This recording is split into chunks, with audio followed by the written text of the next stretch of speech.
मैं केवल ग्रामीण क्षेत्र के बारे में संक्षेप में आपको बताना चाहता हूँ।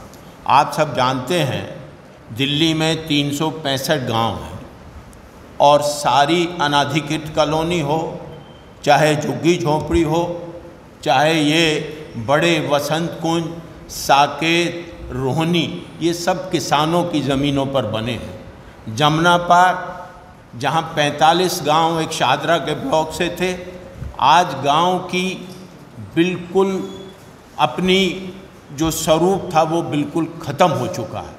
मैं आपको और इस आपत्ति में हमने लिखा और सुझाव दिया है, दिल्ली में एक 507 धारा है जिसमें जो गांव शहरीकृत हो जाते हैं उसकी सारी गांव सभा की ज़मीन सेंट्रल गवर्नमेंट में वेस्ट हो जाती है।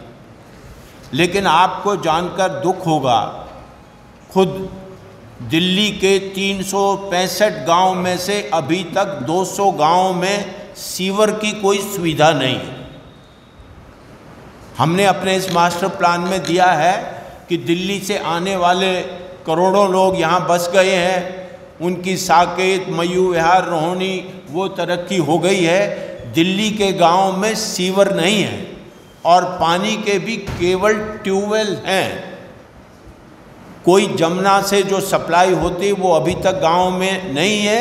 हमने विशेषकर अध्यक्ष जी ने कहा है कि दिल्ली के गांव जिनके ऊपर सारी दिल्ली बसी है उसका इस मास्टर प्लान में प्रावधान किया जाए। हम चाहते हैं कि जो बिल्डिंग बाई लॉज है ये दिल्ली के गांव पे लागू नहीं हो सकता। आप पत्रकार साथी सारे जानते हैं, वहाँ कोई 2 फीट की गली है, कोई 1.5 फीट की गली है, कोई बहुत छोटे वो हैं। तो यहाँ हमने इस मास्टर प्लान में कहा है कि दिल्ली के गांव के लिए विशेष दर्जा दिया जाए।